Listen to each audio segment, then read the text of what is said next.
Good morning, students. Good morning to all. On last day, we have studied about the retailing and the types of retailing and about the departmental stores. So today, just we will go to the next chapters. So today, just we will study about the next chapter, chapter 25, the international business. So already we have studied about the international business in our economics also. So nowadays, the international business or the needs of the international business also increase day by day. So the international business always denotes all those business activities which take place beyond the geographical limits of the countries. Why we are involving in this international business means because of no one nations are having their self-reliances to producing any of the commodities. So all the nations have to depending upon any other nations in any of the ways. So the need for the international business is understood by all the nations. So the the international business denotes all those business activities which take place beyond the geographical limits of the country. It involves not only the international movements of goods and services, but also capital, personnel, technology, and intellectual properties like patent right, trademarks, know-how, and copyrights. So, the methods of conducting international business. So, what are the methods are there to conducting the international business? First one is exporting and importing. The exporting denotes selling of goods and services from the home country to a foreign country. Or if you want to sell any of the commodities to the another nations, that is called export. So importing refers to the purchasing of products from foreign country and bringing them India home countries. If we purchasing any of the commodities from the another one of the nations only for the purpose of use of the domestic countries, it is considered as a importing. Next, contract manufacturing. The contract manufacturing or outsourcing. So it connects type of international business where a firm enters into a contract with one or a few local manufacturers in foreign countries in order to get certain components of goods produced according to the specializations. It is also called outsourcing or contract manufacturing. So really we have to arrange some of the exporters or the importer on the basis of contract to the manufacturer. Next, licensing or franchising. The licensing is contractual agreement wherein one firm grants access to its plants, trade secrets, or technology to another firm in a foreign country. So the firm which grants such permissions is called licensor or franchisor, and other firm to whom the license is granted is called license or franchise. Already we have studied the franchising or the licensing. If any of the manufacturer want to sell the commodities by any of the other persons, the manufacturer have to give the license. So like that in this international business also, the manufacturer have to provide the license to the exporters. Next, joint venture. A joint venture is a business agreement wherein parties agree to develop a new entity and assets, subscribing to equity shares and thereby accessing control over enterprises and consequently sharing revenues, expenses, and the assets. So joint ventures means so some particular peoples are have to join together and they have to conduct the export or the import business. Next, foreign direct investment. So foreign direct investment means the investment made by a company The individual is one country in the business interest in another country in the form of either establishing new business operations or acquiring business assets. So already we have studied about the foreign direct investment. So if any of the foreigners want to make the investment to establish any of the companies or the industries in our home countries, for that one of the host countries have to allow. So normally on the basis of 1991 economic policies, so the global level, so we have get the chance to make the foreign direct investment. Next, the features of international business. So what are the features are there in this international business means? Under the headings we can come to know. First one is involvement of countries. The international business can take place only when transactions occurs across different countries. The transaction of money or transaction of goods and services from one nations to another nations is considered as a international business. Next, use of foreign exchange. So where countries trade with one another, it has to exchange the goods and services on the basis of foreign currencies. So nowadays all the nations are having the need of more foreign currencies, and is one of the important and the most appropriate way to earning the foreign currency is involvement in this international business. Next, legal obligations. The foreign trade is to be conducted strictly in accordance with the export and import policy of the country concerned. So there is more legal obligations are there formed by the particular nations. So on the basis of rules and regulations only, the import or export or the foreign business have to conduct. So the consent of the government is to be mandatorily obtained with reference to export and import of certain goods and services. Next, exposure to risk. The international business imposes huge risks on the parties there to due to the long distance, fluctuations of value of currency, obsolescence, sanctions, war, etc. So the foreign business or the international business also has the many risks from many factors. So next, heavy documentation work. So international business necessitates the fulfillment of a lot of formalities. The parties to international business have to execute a number of documents in the matters of conducting the international business. So many of the import and the export procedures are there. So all the procedures have to maintained by the exporter and the importer. So after fulfilling the heavy documentations work only, the international business will be occurs. Next, the difference in economic environment. The economic environment of countries involved in international business differs significantly in terms of legal framework, institutions setup, monetary and fiscal commercial policies, resources availability, production techniques, etc. So, before involving in the international business, so there are many economic difference are there.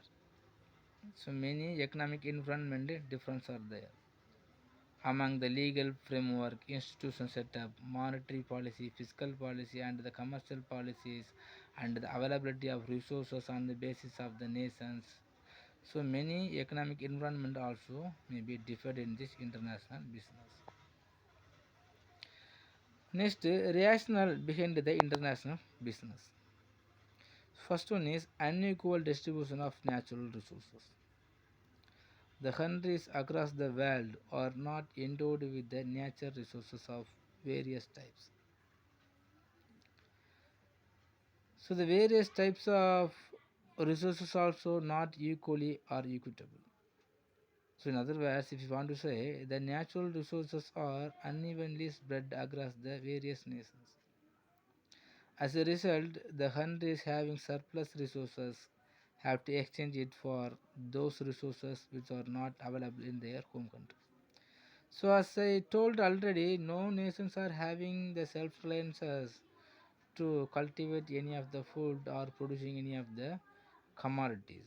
So, all the nations have to depending on another one of the nations for any line of the product.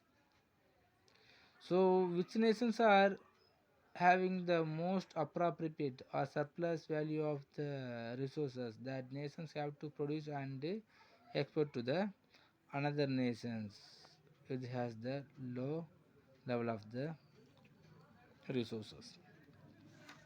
Next, uneven availability of the factor of productions. The availability of various factors of productions. So we know the land, labor, capital, and organizations or technology for producing goods and services different among the different countries. So now some of the nations will have more availability in the labor or land, or sometimes the organizations or some of the developed nations will have more capital and they will never have the labor. So international business moves the surplus factor in one country over to the another countries where it is short supply. Therefore, international business is necessary. We know some of the nations may have developed in these natural resources and in this GDP. But the developed nations may have the low level of the populations and the skillful labors. And sometimes some of the developing nations such as the India and China may have more populations and less developed and less technological and skilled persons. So we have to change the factor of productions from one nation to another one of the nations for the purpose of producing any of the commodities. Next, specializations. Some particular countries or some geographical areas of a certain country specialize in the productions of goods and services due to some natural advantages like abundant availability of skilled laborers, favorable climate conditions, availability of natural resources. So anyway, some of the factors or some of the reasons, some of the nations are having the more specialized to producing some particular line of the commodities, and because of that, that nations will become as a specialized nations for producing particular commodities. So the specializations also one of the reasons to involving in this international trade. Next, cost benefit. So production cost varies significantly among the countries due to difference in socio-economic, geographical, demographical, technological and political environment. So many of the difference are there to producing cost. The cost of product is maybe differ from nation to nations because of some of the reasons and some of the factors. So by receiving the cost benefit also, so many of the nations are involving in this international trade. Next, the types of international business.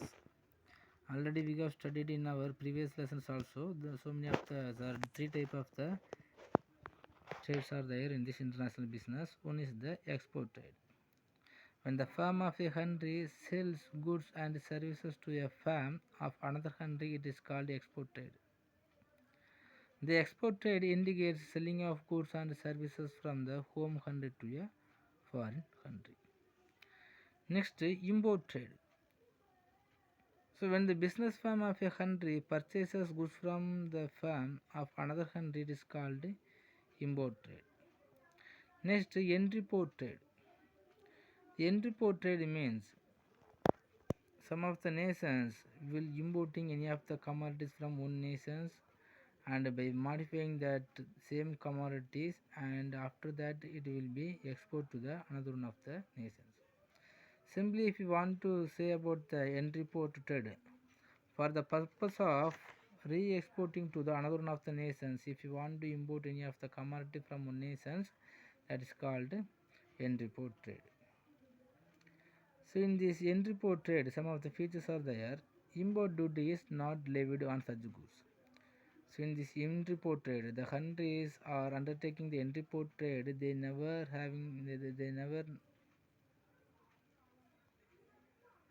paying the tax. Next, these goods are reprocessed and repacked for re-export.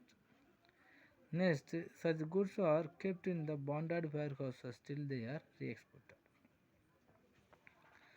Next, advantages of international business.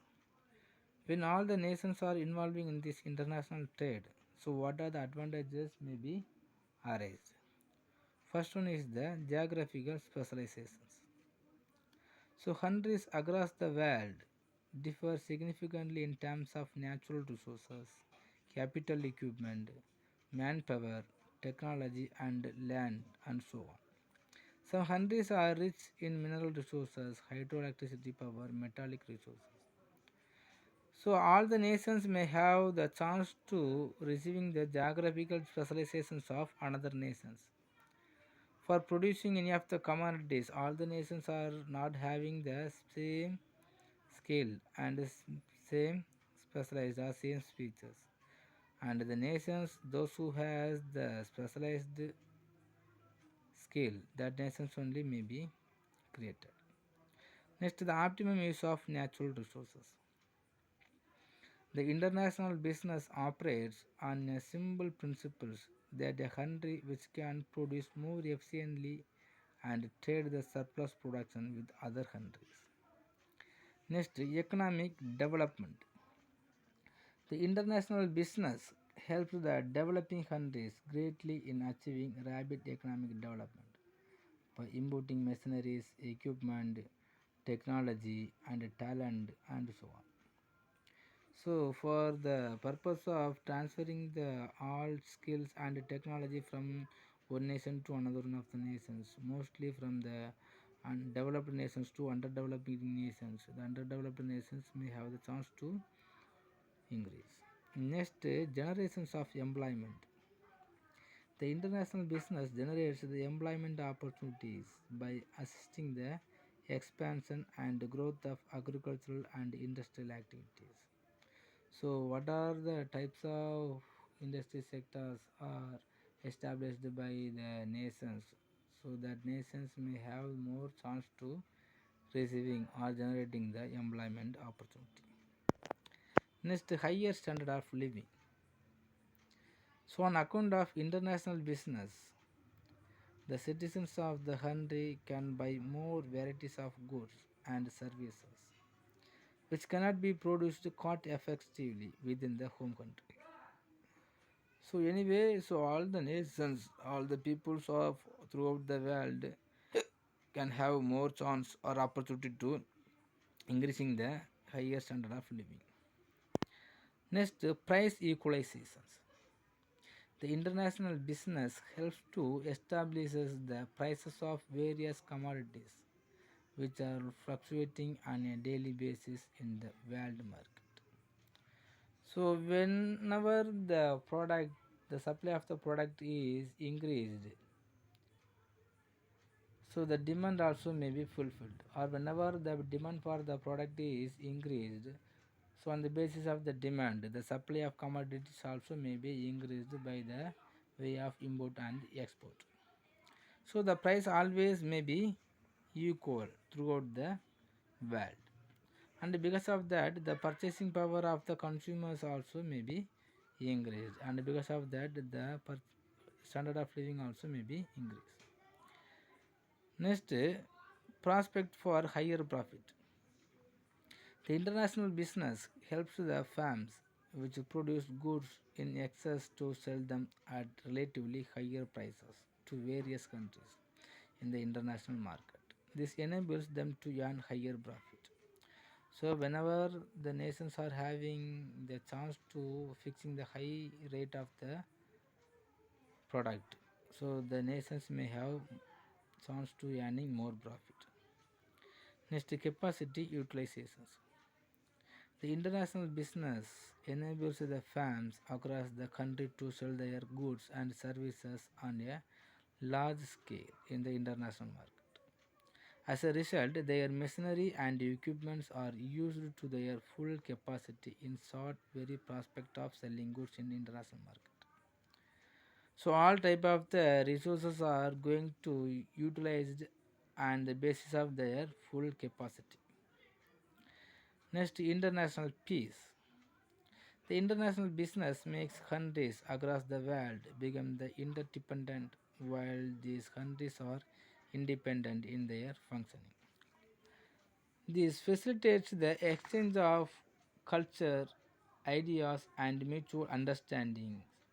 It develops and strengthening cultural and social relations among the people or different countries. So this because of this way, so throughout the world, so all of the nations may have the peace. The international peace also may be arranged among the nations. Okay, students, I think it's enough. If you have any doubt, please ask me, and just to take the advantages of international business as your study process. Thank you.